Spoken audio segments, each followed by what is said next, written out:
Welcome to Dr. Pat TV. We're looking at linear functions, and now we're on to interpreting the formulas, the results that we get. Previously in videos, we've looked at how to identify linear functions by seeing if they have the same amount of change. We were developing linear functions in another example using the point slope or the slope-intercept forms. And so this time we basically want to look at what do our results. Let's start interpreting the results that we have just to make sure that in an application situation we're actually able to use the functions in an appropriate manner. All right, so I'm going back to this one example that I used before about holiday shoppers and the number of gifts that they say that they'll buy. And in this case, I want to find a linear equation that represents this data, the number of gifts based upon the years. And to make this equation of the line, even though we know it's not a perfect line, it's not a linear situation exactly, but it can be modeled, it can be estimated by an equation of a line. Let's use 2008 and 2010 as the two data points will make our equation of the lines. And when we make this equation of the lines, let's go ahead and use the actual year 2008 and the year 2010 for as our data points.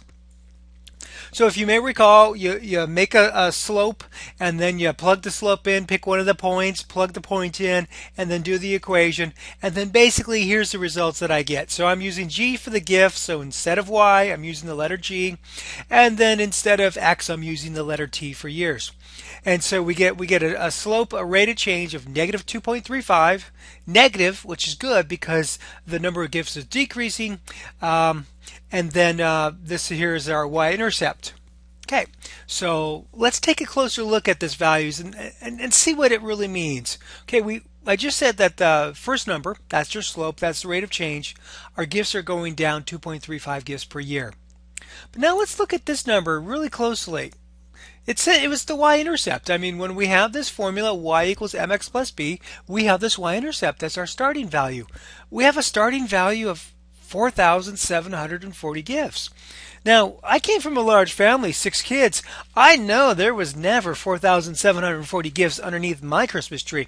So basically, that number really doesn't make sense. And it makes me want to say, whoa, wait a minute. Okay, so now, what does that 4740? It's the y-intercept. It's like our starting value. But the catch here was, recall that I set this formula up using the data points 2008 and 2010. We're actually using the full years there.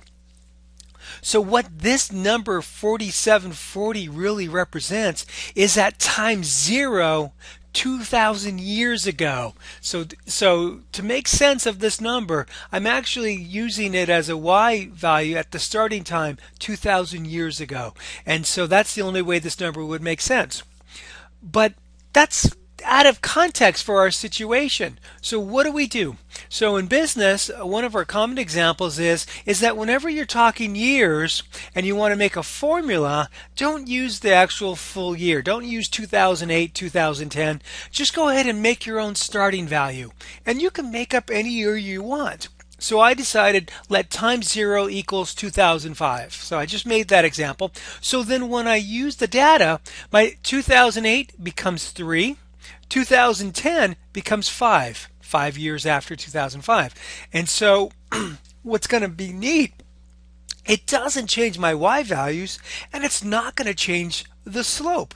The slope is still going to be negative 2.35 because the change in years, whether I say 2008 and 2010 or whether I use 3 and 5, the change in years is going to be still 2.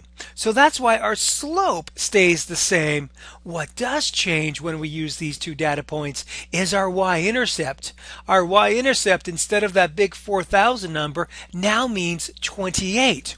And so this makes a lot more sense for our context of holiday shoppers and the gifts that they'll say, is because we can then go back to 2005 and kind of estimate that and say, oh yeah, around 2005 there were about 28 gifts. And that's better, more aligned with the context of our situation. Okay, so that was just an example of what our B value stands for and how we can change the time frames. Doesn't change the slope, but it does make our b-value a lot more realistic and within the context. Now I want to do another example, but this time looking at the slope. How does slope change?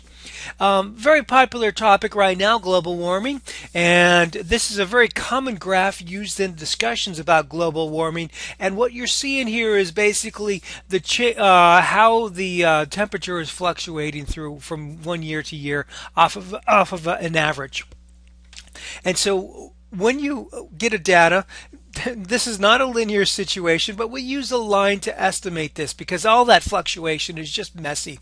So we like to draw the best fitting line through there, the line that goes through the middle of the data with the smallest amount of air. And so basically when we do this, here's the equation that we get. We get a nice slope of 0.0039. That's our slope.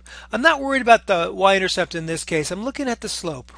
And so over in the long range, if you look at 160 years with that slope, you're going to get a change of about zero point 0.6 degrees Celsius in the temperature, in the average temperature of the world. And so 0.0039 slope isn't that significant. But it is after a while, but it's not that significant. So what some people have done is made an argument, instead of looking at all this extra data here, look around 1910. So basically they're saying don't look at this numbers here, start at 1910 and then figure out some things. Well, if you don't include the data I'm covering and start at 1910, what happens is you get a larger slope. You get a slope of 0.01. So that over a 100-year period of time, a slope of 0.01, you're going to then get a 1 degree Celsius change in your temperature. And so this is how we can take the same set of data, where you start, what data points you use to make your slope can have a significant difference impact on how you do your interpretations and things like that. So here's two examples, one using slopes here and the previous one using b-values. They have impact on things. They're used in quite a different ways, and so you just want to be careful about it. You want to be aware of it, and so that way you can't be taken advantage of and you're an informed debater and that stuff like that. Hey, that's what I've got for lines. Have a good day. Take care.